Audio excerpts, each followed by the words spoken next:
It's 4 minutes past the hour of 7 a.m.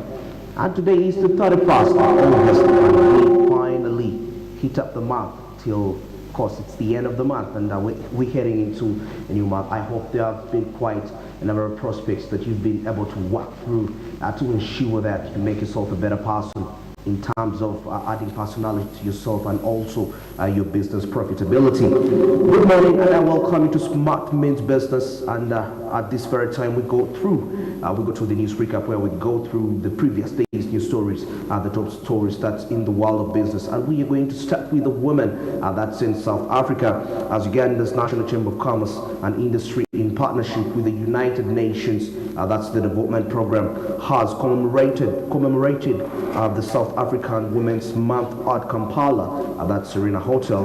That's at the Women's Month at Kampala Serena Hotel. The commemoration is under the theme of women's socioeconomic rights and empowerment, and of course building back better women's improved resilience. Let's have the details of this report.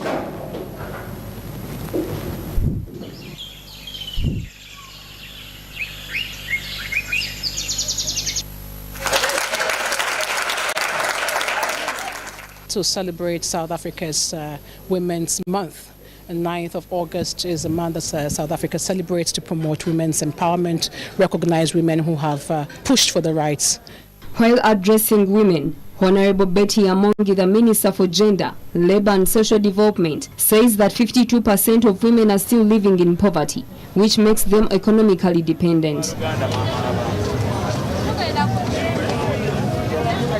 About 52% of people living in poverty, experiencing gender-based violence, illiteracy, human trafficking, forced marriage, abuse, defilement, wife inheritance, and so on.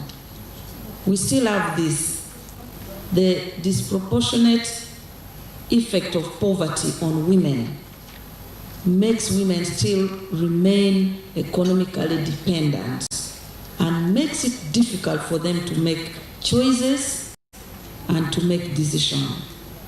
The intra-African trade contributes only 10% of international markets due to trade barriers making it difficult for women to export. However, the government aims at reducing the tariff barriers to promote cross-border trade.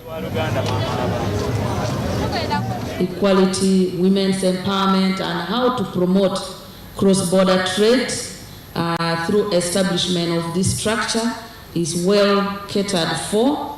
However, we have not yet gone far at a continental level, because 80% of Africans' trade is still with the rest of the world, not intra-Africa. Intra-African trade still accounts for only 10%. And we are talking about Africa here.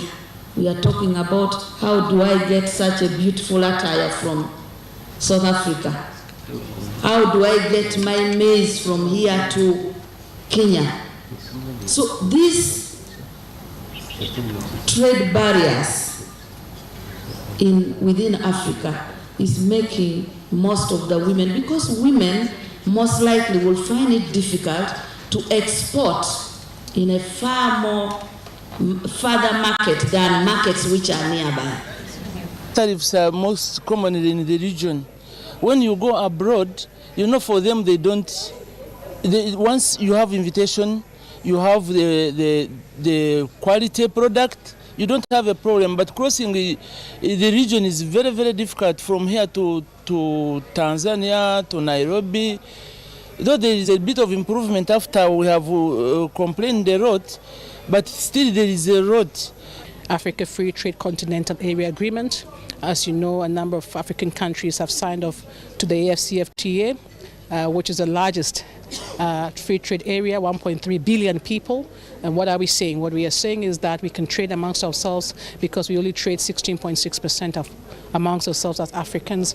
And therefore, the AfCFTA provides an opportunity as an enabler to development, but also to help women recover. So what we have been discussing today is really how can we empower women in that regard. And I think a lot of things have come up. First of all, the need to promote readiness of women in terms of scaling, capacity building, Trade is taking place across African countries, but unfortunately, most of this trade is undocumented. This calls for the registration of businesses to encourage transparency and tracking of revenue.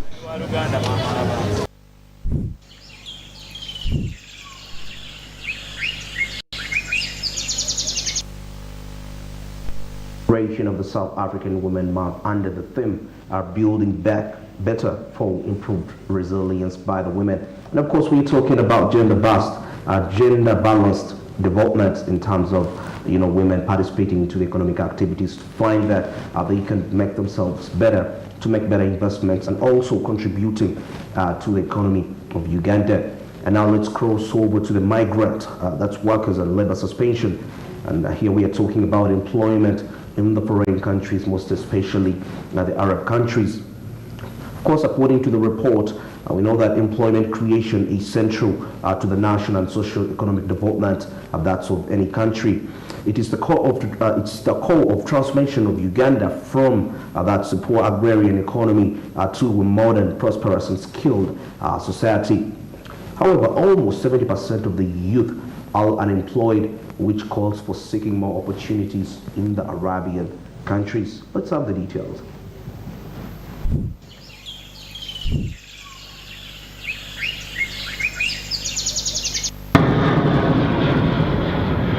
According to research from the Uganda Bureau of Statistics and International Labour Organization, Ugandan youth aged between 15 to 29 years face several hurdles in the labour market. In the last 6 years, Saudi Arabia has been the destination of choice for many Ugandans searching for employment, with the country taking at least 75.2% of total migrant workers in the Middle East. Due to preparations for the World Cup, Qatar suspended migrant workers, which has affected many in the pipeline to work in Qatar. Information has been circulating, especially on social media, that Qatar has suspended issuing job orders until the Ugandan government clears their position on charging the $30. So we are yet to know, because these are things that at nation level, the government of Uganda is trying to talk with the embassies in these countries and maybe harmonize this position. It is true right now the job categories that involve these other jobs totally almost not there, because we used to get jobs from Dubai, we used to get jobs from Qatar, we used to get jobs even of other categories from Saudi Arabia, but of late there are very few, very few. And I think Qatar has been preparing for the World Cup, right? There were the serious countries that needed this kind of labor went in faster and had gotten more contracts to supply labor. So you find that by the time countries like Uganda woke up to realize there were some labor opportunities there, it was late. Earlier last year, through the Ministry of Gender, government declared a $30 fee paid by labor export companies. This has affected the domestic workers since this can only accommodate a few, yet they remit $1.5 billion that need to cover both the employer and the company. Recently, last year, August, they revised the law that regulates us and the entire sector. So in that law, there is a provision where any job order that comes in from abroad must be approved by the Ministry of Foreign Affairs through their embassies, and also on top of that, any numbers in the job orders must be paid up by $30. The $30, actually, this is related to the job orders I've just mentioned, which one has to pay per head in Saudi. You have to pay this money, then you put in your job order. You need 100 laborers from Uganda, or 500. You have to pay $30 per head. Actually, these taxes are cut before even the workers are supplied. You can imagine. So many Arabs are demanding Uganda the taxes they paid before even the laborers were deployed. However, on our side as workers, we are also questioning government over this money because systems are not in place to ease work, to ease our work, to ease our monitoring, to ease our supervision. We are not facilitated. There is no single budget from government to monitor these migrant workers all over. And yet we are second in remittance. We remit close to $1.5 billion to this country. In 2015, Saudi Arabia and Uganda signed a deal that could have provided as many as 2 million jobs for Ugandans in the oil-rich Gulf nation, according to the Gulf Africa Review. But that deal was terminated after the Ugandan parliament banned the transit of migrant workers. Naomi Mtumba, Business Today, Smart 24 TV.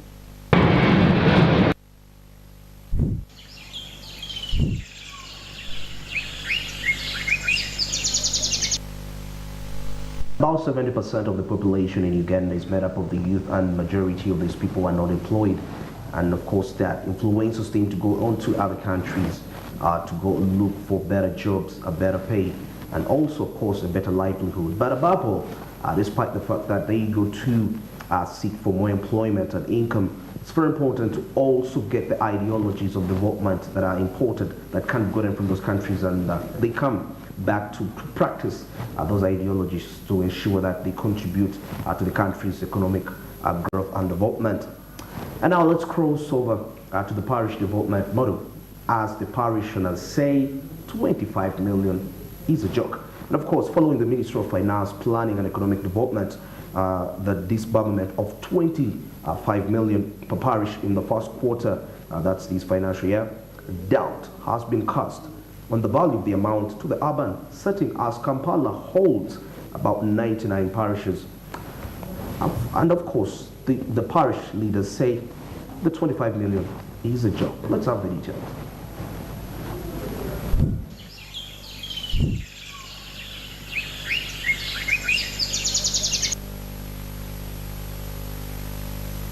On 12th July, the Minister for Kampala, Hajat Misa Kabanda, declared the readiness to roll out the parish development model that would effectively cater for the Kampala city. However, to this date, many questions surround the feasibility of this program for the potential urban beneficiaries in Kampala, which has 99 parishes to share 25 million shillings in the first quarter of this financial year. Already informed the president that Kampala is unique. We need special attention. We need so many things as Kampala, because we have the biggest population in Kampala metropolitan. I request that we assess our readiness for implementation of the program.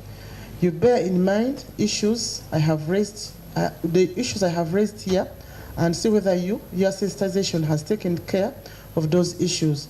Otherwise, I want to believe that we are ready for PDM implementation. Bigambo byemiruko oba giyite sente z'emyoga. Concerning the PDM cash, I know nothing. I hear about it in news and I haven't seen anything. Where I come from, neither do I know anything about it. Now, that 25 million to be given to 1,000 people plus may not help us. For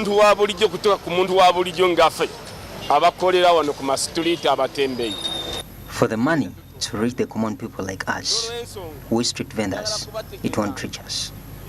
For that, I will inform you that the money will end up in a few people's hands, but not us. Legislators have previously openly expressed their dissatisfaction with the execution of the program. Shema Municipality Member of Parliament, Dickson Kateshombwa, for instance, pointed out poor implementation that he thinks needs to be addressed on the national level for the program to be worthy. Captured that. Then you get others who say it is for the poor people to eat. So there is a lot of confusion and delay by government to clear parish model to start. My recommendation would be that we get to recess, whether it is 1 month recess as Parliament, we get on the ground, we can be facilitated, and we mobilize our people with clear guidelines that are understood by everybody. Otherwise, this program is going to be implemented late. This program would have helped the growth of the economy in this year, but we are ending the quarter when no activity has started, proper activity on the ground. So, according to Micho Aineviona, an economist working with the Civil Society Budget Advocacy Group, although efforts to educate the public about economic empowerment have been undertaken, a lot is needed. 6 parishes that I went to, only 1 circle in those parishes had the knowledge of financial management, basic financial management. These people knew the penalties. If in the event this person defaults, this is what we ought to do with them. Only 1 person. The other people were asking, were like, what can we do? This is money that is going to be, that is a thank you from the president. Only 1 person. And this is a person who had had experience because they had been in Emioga. So that's helped them at least. Smart 24 reached out to Ronald Mukasa of Enterprise Uganda to ascertain his position on the role of Enterprise Uganda in the Parish Development Model Program. I think our role is specifically to look after, we supported business development services, and that's what the support which we are offering to PDM. So like the mandate which we have, what we largely do is we talk about the skilling for businesses and then promoting the business and entrepreneurial mindset. With questions as to when and who benefits in the urban setting, there is growing discussion as to how the urban parishes in Kampala shall reap from this, as most are not agribusiness oriented. So in the same context now, it's a bit more concerning for an urban setting. You know, the rural setting is a bit different from the urban setting. Now in Kampala, most of the enterprises are around, you know, produce and things that are not agriculture related that much. You know, it's starting chapati businesses, it's border people, it's saloon people, you know, that if this money is released in the piecemeal nature that the ministry intends, because of reason we understand, of course the impact is bound to be very, very minimal. With a diversified city economy that is not agriculturally oriented, the success of the program is an issue for debate. Ivan Tibenkana, Smart 24 TV, Business Today.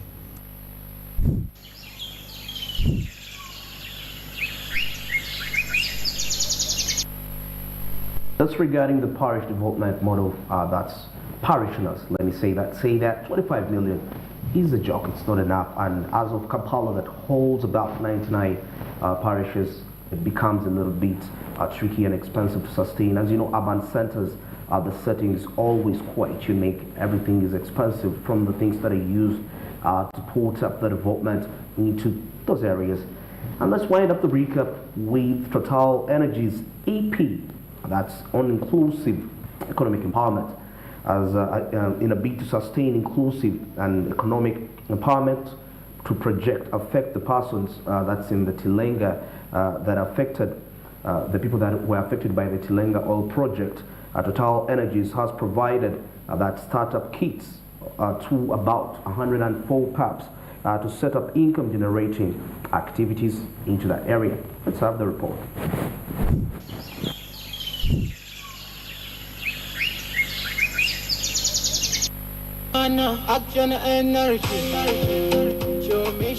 The support rendered through startup kits follows the completion of various vocational skills training programs by the project affected persons as part of the Global Livelihood Program aimed at restoring, transitioning, and improving their livelihoods. This is in line with the United Nations Sustainable Development Goals, which are no poverty, decent work, economic growth, and reduced inequalities. The living condition is going to improve, because if these people are trained as drivers, get a job, meaning that life is going to change. They're going to get money, they're going to be employed, meaning the life is going to change. They will be in position even to send their children to school. Those ones who did tailoring can as well begin making some money out of the business.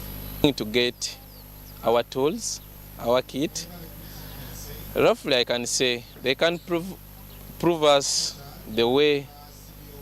Like me, as a plumber, I would like to request people maybe to look for the job outside.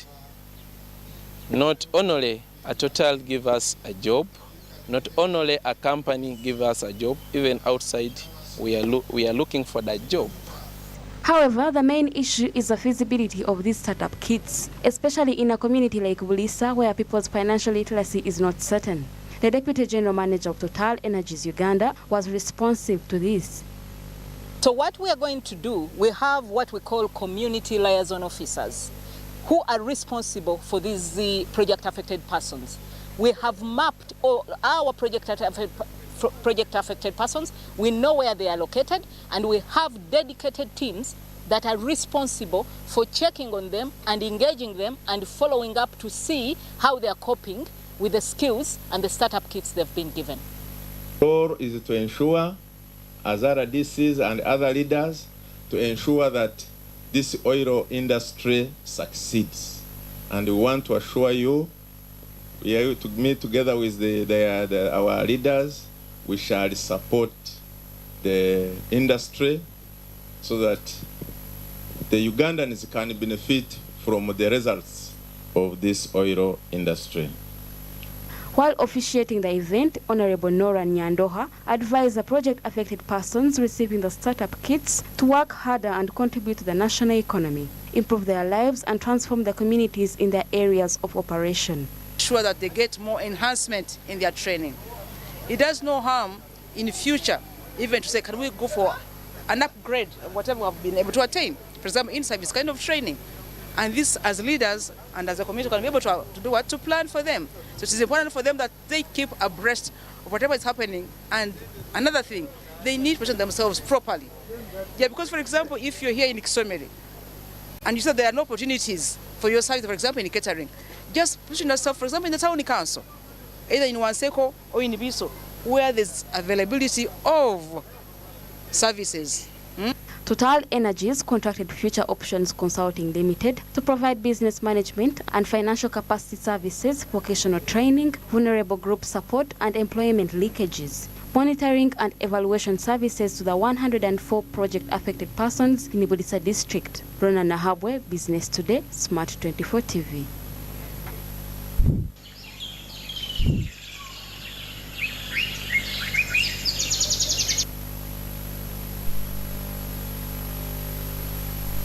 That's Total Energies on inclusive development, and that's amongst the citizens in the areas where the oil projects are going to be executed.